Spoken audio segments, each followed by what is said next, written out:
Welcome back, everybody. I'm Ryan Lamas, and I'm so excited to be here with the amazing Rona Isclito, ready to dive into another deep dive with you all. I'm excited to be here, Ryan.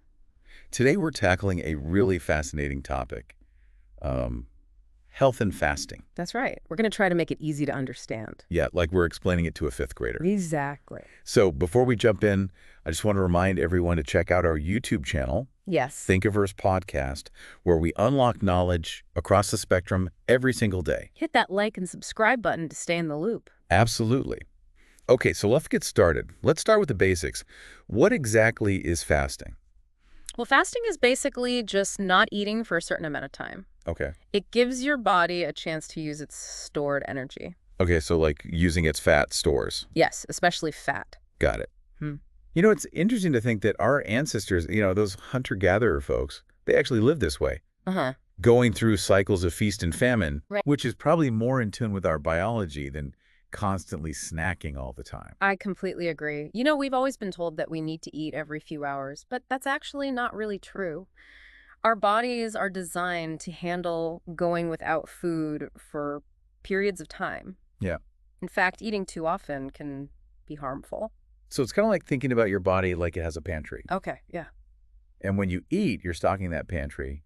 And when you fast, you're using up what's in there. That's a great way to put it. And so the key is to kind of shorten the time we spend eating our feeding window and lengthen the time we spend fasting. Absolutely. By adjusting these periods, we can get amazing benefits like losing weight, better insulin sensitivity, and even better cell repair. Okay, let's talk about that weight loss piece. How does fasting actually help us shed those extra pounds? Well, when you fast, your insulin levels go down, and this tells your body to start burning fat for fuel. Oh, interesting. It's a natural way to tap into your energy reserves. Now, I've heard that different fasting durations work for different people. It's kind of like finding what works for you, like the N1 principle. Exactly. Some people do well with a 16 to 18-hour fasting window. Like they eat from noon to 8 p.m., for example. Okay. And a good percentage of people see really great results with this type of intermittent fasting.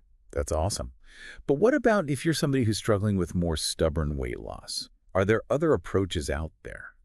There are. For people who have more stubborn weight loss, one meal a day, OMAD, or even longer fasts like 42 to 48 hours can be surprisingly effective. Wow. A lot of people actually find those longer fasts easier than they think they would be. I can definitely see the appeal, especially with all the mental clarity and energy people talk about with the longer fasts. Right. It's kind of like hitting a reset button. Yeah, it's not just about the weight loss, it's about the overall well-being, our mental and cognitive function. Right. And this is where it gets really fascinating.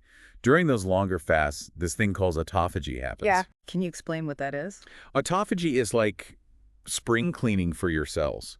Imagine your cells have these tiny recycling bins. Okay, yeah. During a prolonged fast, your body starts using those bins to break down and recycle old or damaged cell parts. So it's like giving ourselves a fresh start. Exactly. Getting rid of the clutter. Yeah. And the benefits are pretty far-reaching. It can improve arthritis, diabetes, blood pressure, even autoimmune diseases. Wow. There's even research suggesting it could help with brain health and cancer prevention. It's amazing that just not eating for a while can have such a huge impact on our health. It really is. Yeah. And we're only beginning to understand how powerful it can be. This is incredible, and we actually have a resource for everyone to keep learning. Don't forget to subscribe to our YouTube channel, Yes. Thinkiverse Podcast, for more in-depth explorations of all these topics. So much more to share. So make sure to hit that like and subscribe button. All right, so now that we've covered kind of the basics of fasting and its amazing benefits, let's dive into some practical tips. What are some mistakes that people make when they first start fasting? And more importantly, how can we avoid them? That's a great question. There are definitely some common pitfalls, especially for beginners, Okay, but they're very avoidable with a little bit of knowledge. so let's break them down. Like, what's the first one that comes to mind? I think a lot of people overdo it with certain foods when they break their fast. Oh, okay, interesting. For example, peanut butter is a popular keto staple, but many people go overboard when they're combining a ketogenic diet with intermittent fasting. Peanut butter. What's wrong with peanut butter? Well, peanut butter can contain aflatoxins. Aflatoxins. What are those? They're toxins produced by certain molds that grow on peanuts. And if you eat too many, it can put stress on your liver and gallbladder. But there are ways to mitigate that risk. Okay, good. I need all the tips and tricks. Choosing organic Valencia peanut butter is a good start. It tends to have lower aflatoxin levels. Also, pairing peanut butter with celery can help counteract the effects of those aflatoxins. Celery and peanut butter. That's an interesting combination. But I'll trust you on that one. It works. Okay. So peanut butter, what other foods should we be aware of? Another one to watch out for is almond flour. It's often used in keto baking, but almonds and therefore almond flour are high in oxalates. Okay. Oxalates. Now, what are those? They're compounds found in many plants, and while they're not inherently bad, they can bind to calcium in your gut and potentially contribute to kidney stones in some people. Oh, wow. They can also cause digestive issues or joint pain for some people. So should we avoid almond flour altogether? Not necessarily, just diversify your nut intake. Yeah. Walnuts, pecans, pistachios, and even Brazil nuts in small amounts are good alternatives. Variety is the spice of life. Exactly. Okay, so what about all those keto bars and desserts that are so popular? Are those good options? I would be cautious with those. They often have ingredients like functional fibers and sugar alcohols that can cause some stomach upset. Got it. It's always best to stick with real whole foods as much as possible. Real food. That's the best way to go. So we've talked about peanut butter, almond flour. What's the next mistake? A really common one is not combining keto with intermittent fasting. Okay, so they're trying intermittent fasting, but still eating a lot of carbs. Right. And while any fasting is better than none, you'll see much greater benefits when you combine the two. So it's really about embracing that low-carb, high-fat lifestyle. Absolutely. A ketogenic diet helps shift your body into fat-burning mode, called ketosis. Right. This makes you less hungry, and it's much easier to stick to your fasting schedule. That makes sense. You're less likely to feel hungry and deprived if your body is already running on fat. Exactly. And once you experience the positive effects, you won't want to go back. So we've talked about overeating certain foods and not combining keto with fasting. What else should we avoid? Another mistake is getting stuck on a specific fasting pattern like the popular 18.6 without trying other options that might be a better fit. So tell me about some of these fasting patterns. What's the 18.6? The 18.6 is a great place to start. It's fasting for 18 hours and then having a 6-hour eating window. So you might eat from noon to 6 p.m. and fast the rest of the time. Simple and effective for many people. What about OMAD? I've heard some good things about that. I'm a big fan of OMAD, especially for people over 50. Okay. It involves having one meal a day, all within a 1-hour window. This allows for a longer fasting period, which can boost that autophagy and improve insulin sensitivity. It sounds intense, but potentially super effective. So what's the key takeaway here? I would say don't be afraid to experiment. Yeah. Find what works for you. There's no one-size-fits-all approach, and your ideal pattern may change as you go. That's true. Experimentation is key. So what other mistakes do people make when they're fasting? Well, this one might seem obvious, but a lot of people end up stuffing themselves after a fast. Oh yeah, I get it. You're so hungry after not eating for a while. What's the best way to break a fast? Listen to your body's fullness cues. Eat until you're comfortably satisfied. Don't overdo it. It takes time for your stomach to adjust after a fast. So patience and just mindful eating are essential. Very much so. What's next on the list of fasting mistakes? This one is crucial for feeling good while you're fasting. Don't forget about electrolytes and B vitamins. Why are those so important during a fast? When you fast, your body uses stored glycogen for energy, which is bound to water and electrolytes. This can lead to depletion, causing fatigue, headaches, and other issues. Yikes, that doesn't sound fun. How can we make sure we're getting enough electrolytes? It can be as simple as adding a pinch of salt to your water or drinking electrolyte-rich drinks. You can also take electrolyte capsules or powders if you need to. Got it. What about B vitamins? Why are they so important, and how can we get enough of those? B vitamins are vital for energy production and metabolism, and they can get depleted during fasting, especially if you're on a keto diet. Okay. Good sources are nutritional yeast, leafy green vegetables, and a good B vitamin complex supplement if needed. All right, so many good tips here. I'm curious about dirty keto. What is that exactly, and why is it a mistake? Dirty keto is basically a low-carb diet that relies on processed, low-quality foods, like fast food burgers without the bun, processed meats, artificial sweeteners. Not the healthiest sounding stuff. Not really. And fasting is a time to give your body a break from digestion so it can focus on detoxification and repair. But if you're still eating junk food, you're not getting the full benefits. It's all about choosing nutrient-dense, whole foods during those eating windows. Exactly. And since fasting can save you money on groceries, you can afford to buy higher quality foods like grass-fed meats, wild-caught fish, organic veggies, and healthy fats. That makes sense. Yeah. Now let's talk about plateaus. What happens when our weight loss stalls? And how can we break through it? Plateaus are completely normal. They're just a part of the weight loss journey, and they don't mean fasting isn't working. Sure. If you hit a plateau, there are a few things you can try. You can extend your fasting window, add some exercise, or even try a longer fast every now and then. So it's about mixing things up and challenging our bodies. Exactly. All right, now we need to talk about something super important, especially for women. Okay. Women's health. Yes. Women go through hormonal fluctuations throughout their lives, and these can really affect their metabolism and how their bodies respond to food. You know, I've realized recently just how different women's bodies are from men's. It's essential to recognize those differences. Yeah. Women's bodies are intricate, and we need a specific approach to health and nutrition, especially when it comes to fasting. So let's dive into that. What are some key things for women to consider when it comes to fasting and hormones? I think one of the most important things is to be aware of hormonal shifts, especially during perimenopause and menopause. As estrogen levels decline, insulin resistance can increase, which makes weight management more challenging. That's a big change, so we need to be extra mindful of our food choices and fasting patterns during those times. Exactly.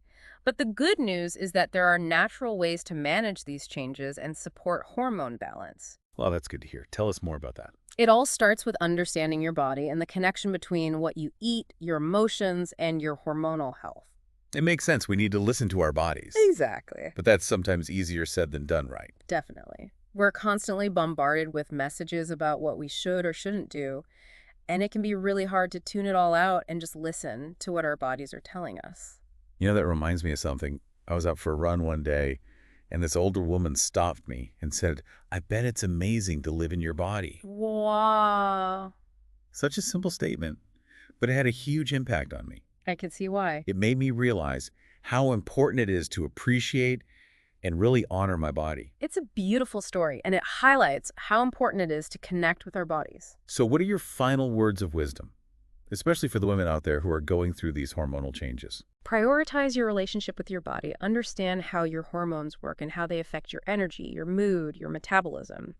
Experiment with the different fasting patterns and foods to see what feels right for you. Yeah, And most importantly, be patient and kind to yourself. that's great advice. This has been such an insightful conversation. Thank you so much for sharing your expertise with us. It's been my pleasure. I'm always happy to talk about this. Before we go, I just want to remind everyone to hit that like button and subscribe to Thinkiverse Podcast on YouTube. Yes. We have so much more to share on this fascinating topic of fasting and health. We do. So make sure you hit that like and subscribe button. Absolutely. And remember, health is a journey, and you have the power to take control and thrive.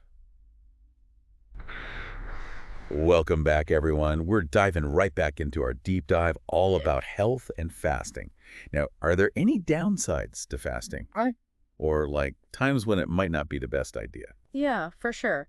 There are definitely some cases where fasting might not be appropriate. Like we mentioned earlier, pregnant and breastfeeding women should avoid fasting.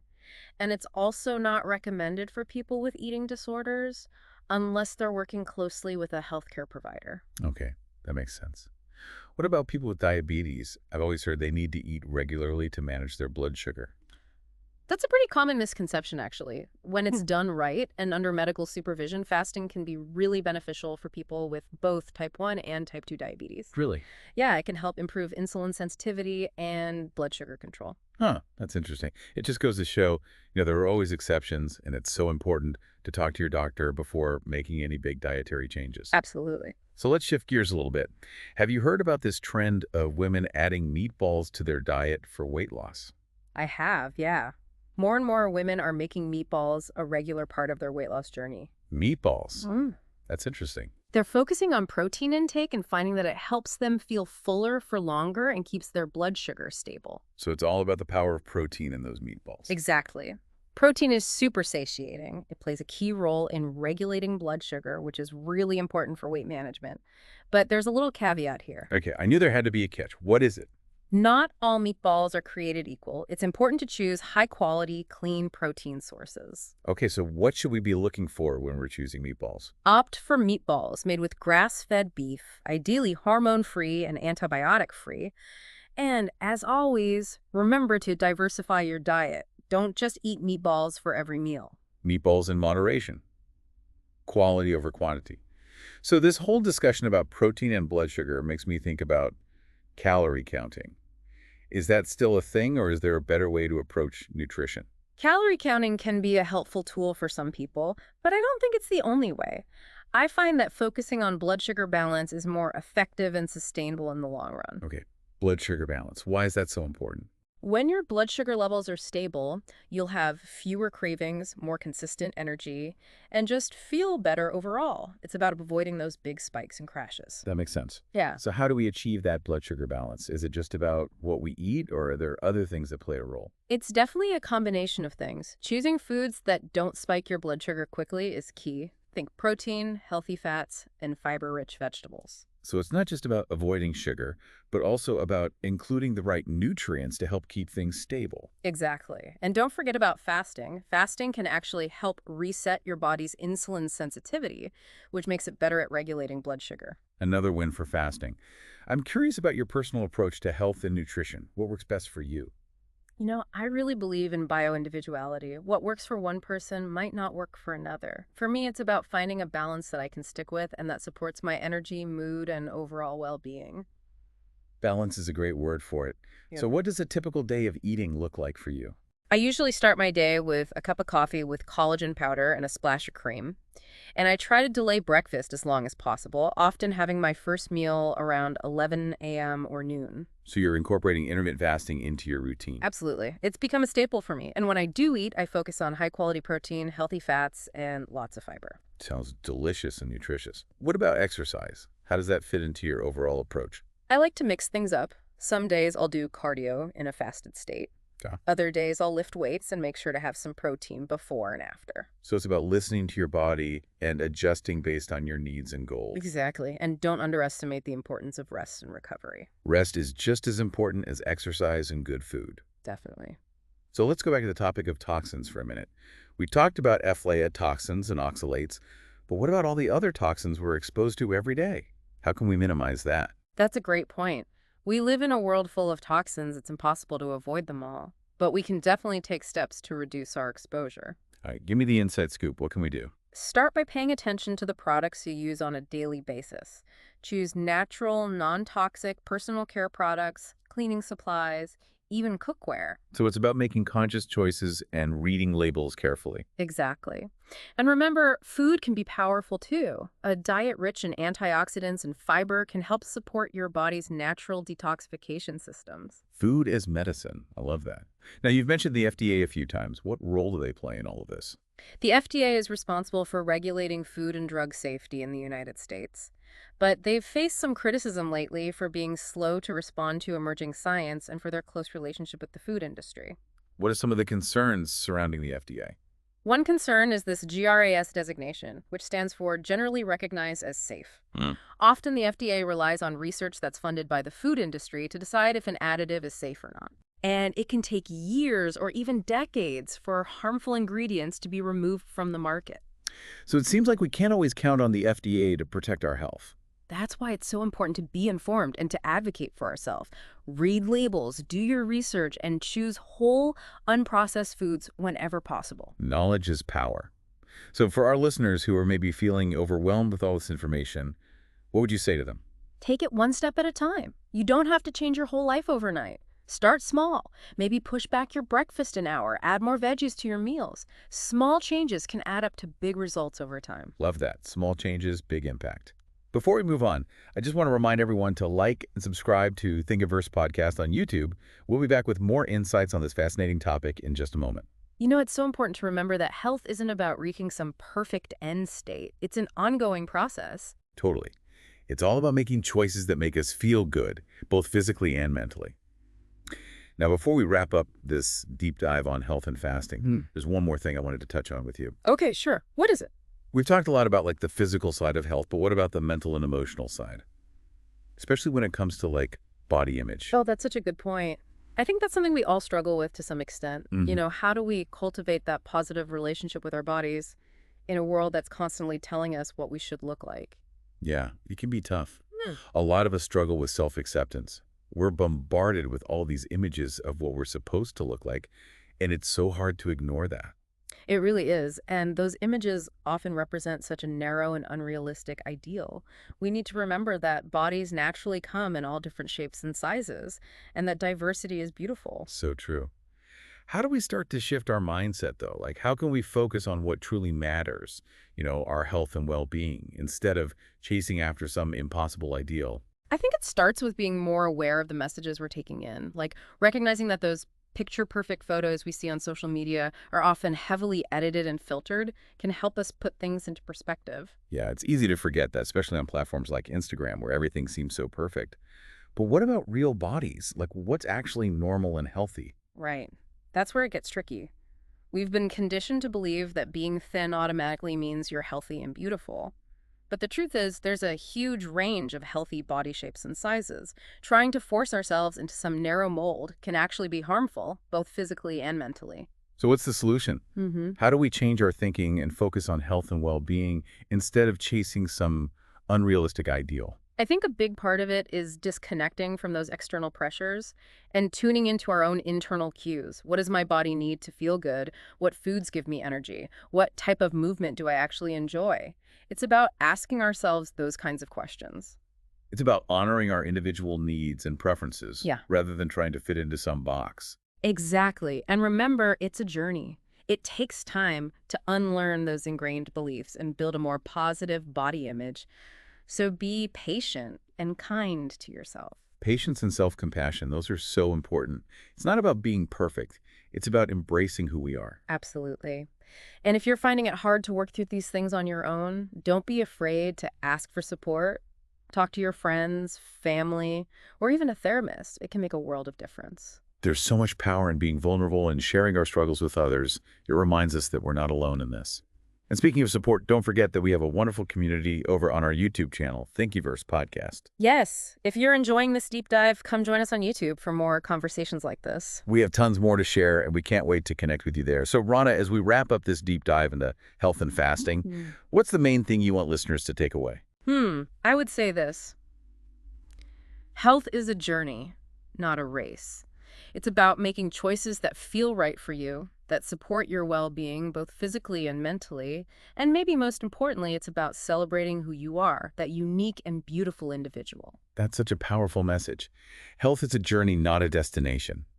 And we're all on this journey together. Thanks again to the amazing Rona Escaleto for joining us and sharing all of her wisdom and expertise. It's been a pleasure, Ryan. Thanks for having me. And to all of you listening, thank you for joining us on this exploration of health and fasting. Remember to hit that like button, subscribe to our channel, and stay tuned for more deep dives coming soon. We can't wait to share more with you. Until next time, keep learning, keep growing, and keep thriving.